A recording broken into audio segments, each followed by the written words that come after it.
Attacking birds, explosive outbursts, a man who made it his mission to yell at viewers, all these weathermen and so many more freaking out live on TV. In May of 2019, a tornado shredded the streets of Dayton, Ohio, causing severe property damage.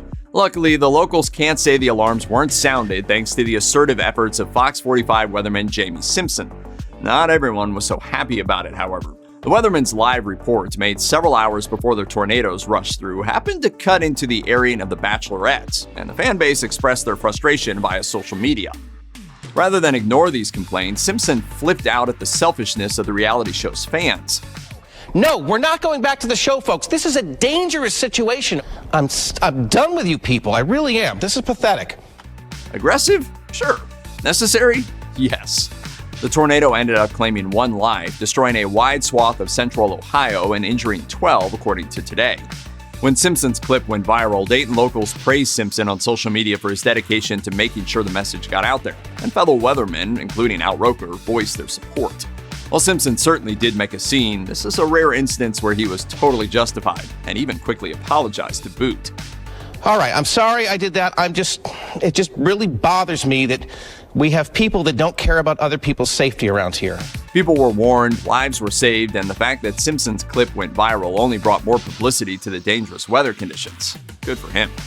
Sometimes weathermen lose it on TV for good reasons. There are other times, though, where they just embarrass themselves. CNN weather reporter Chad Myers falls into the latter category. Back in 2005, Myers was explaining the situation surrounding Hurricane Katrina. Naturally, this was a stressful time for a lot of people. However, what got Myers antsy wasn't the hurricane itself, but rather the fact that anchor Carol Costello kept asking him to translate what he was saying. But Chad, let me talk, Carol. Translate that for us. I don't know what that means. What does that mean? Well, if you would let me talk. Okay. Myers did catch himself pretty quickly, but not before the camera did. To be fair, The Week points out that this footage was filmed and broadcast a little after 4 a.m., and that's one heck of an early time to be at work, much less fielding questions. Not a great excuse, but still. At the end, Myers smiled and claimed that he was just having fun, but it sure didn't look like it. Thank you, Chad. All right, just having fun with you this morning. I know. All right. It's a stressful time, It I is. know. The spiders deserve all the hate they get. Yeah, they have a lot of legs, and yeah, they can be poisonous, but having a spider on your ceiling does a lot to get rid of all kinds of pesky critters, flies, mosquitoes, hobbits. Unfortunately, a lot of people find the mere sight of those creepy, crawly limbs too much to bear, including Global News meteorologist Christy Gordon, who freaked out on live television in 2013 when the shot cut to a weather camera with a spider perched right on the lens. Though significant rainfall on the way and for our area. So oh my gosh, that was creepy. Although she was clearly a good sport about the 8-legged invader, it took her a good moment to shake off the heebie-jeebies, even when it was pointed out that the spider wasn't in the same room as her. Oh, I just don't like that. Okay, I gotta move it. Luckily for Gordon, she's not the only weather forecaster with a buggy phobia. In 2017, for instance, one perturbed weatherman was forced to a similar surprise, and CBS 13 weatherman Brian Hughes literally screamed in horror when a spider appeared on the screen. Jeez Louise! Unless you're a White Walker or Yeti, nobody's ever happy to hear that the next 7 days are going to be filled with so much snow, sleet, and black ice that you'll have to wear 6 jackets and drive at 5 miles per hour. That said, back when everybody was bonding over how miserable the 2018 cold snap was, meteorologist Gary Frank in Grand Rapids, Michigan, made it clear that he was tired of being on the receiving end of everyone's gripes. After reporting day in and day out about the cold, only to reportedly earn the groans and dismissal of his coworkers, Frank finally snapped, spewing out a viral rant. Well, every time I get done with the 7-day, you guys are like, oh, gosh, oh. Frank painted a clear picture of how much he hated coming to the studio at all hours, putting on a chipper smile and getting the same glum reaction to his reports for 5 straight hours. To be honest, that does sound like a horrible gig. Here's some wind, here's some temperature, 20s. Feels like 19 or feels like 70, I don't know. One of the worst jobs for a weather reporter has to be a field assignment during bad weather. CNN reported that WITI TV reporter Angelica Duria was the unfortunate candidate for the job, getting stuck standing in a Milwaukee snowstorm for an entire morning, reporting on the weather that clearly wasn't going to improve. Finally, she got fed up and went off on a rant that every viewer could relate to. I'm exhausted. I've run out of things to say. It is snowing and it sucks here. Not surprisingly, her cohorts back in the warm studio applauded. Because, yeah, as any Midwesterner knows, being stuck in that winter wonderland for hours definitely sucks. Cheers for the truth. AccuWeather meteorologist Jim Kosek doesn't need a clever title. His entire career is about losing it on TV. He turned it into a genuine art form. All right, here's the deal. Gonna snow! Woo-hoo-hoo-hoo-hoo-hoo-hoo!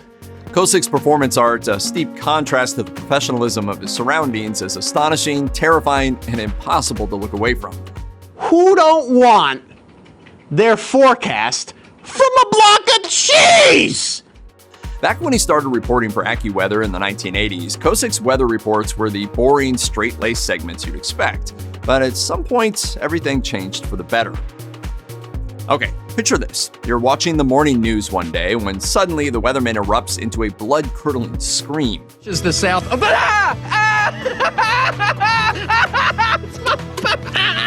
You love it. You love it. That's Steve Jacobs, according to the Telegraph, and the pelican is named Marnie. To be fair, Marnie, the pelican's pecking attack, seemed more playful than aggressive, but that didn't make it any less shocking or hilarious, as Jacobs' terror quickly gave way to laughter. While Jacobs did joke that he was probably going to be mentally scarred by the ordeal, it seems more likely that this is now his favorite drunk story at parties. In 2017, Fox 2 weather reporter Derek Kevra got so infuriated by people driving around with snow on their cars after a storm that he filmed an entire sequence explaining the correct way to do so. This must be a really hard concept for people to understand. So today, we're going to break down the science behind wiping the snow off of your car. The whole sequence is every bit as passive-aggressive as it sounds. And, okay, sure, it's not quite live television, considering that it was clearly recorded and edited beforehand. However, the raging fury in this clip is so clear, so intense, and so full of bitter sarcasm that it paints a magnificent portrait of what happens when you finally push a weatherman too far. There might be some ice. That's okay. Don't freak out. There's a part of the blade that can help you get that ice off just by doing this. Honestly, though, Kevra is 100% right. Cleaning the snow off your car is a lot more important than people think it is, since those chunks of ice that fly off your bumper can do significant damage to other cars, not to mention cause accidents. Considering it takes about 5 minutes to follow Kevra's directions, there's no excuse for driving around in a mobile igloo. When it comes to weather, you know what's awesome? Well, most people might say sunshine, but if you're Weather Channel meteorologist James Cantor from Boston, the most glorious phenomenon of all is when a lightning bolt strikes during a thunderstorm. Oh, yes! Yes! Yes! We got it, baby! We got it! We got it! Woo! According to the Washington Post, Cantor is well known throughout the weather community for his passion for so-called thunder snow. By Cantor's count, he's been lucky enough to experience thunder snow live on TV at least 5 times in Boston, Chicago, and Harrisburg, Pennsylvania. For his sake and the sake of his fans, hopefully another rocking thunder snow light show happens again soon. Check out one of our newest videos right here. Plus, even more messed up history videos about your favorite stuff are coming soon. Subscribe to our YouTube channel and hit the bell so you don't miss a single one.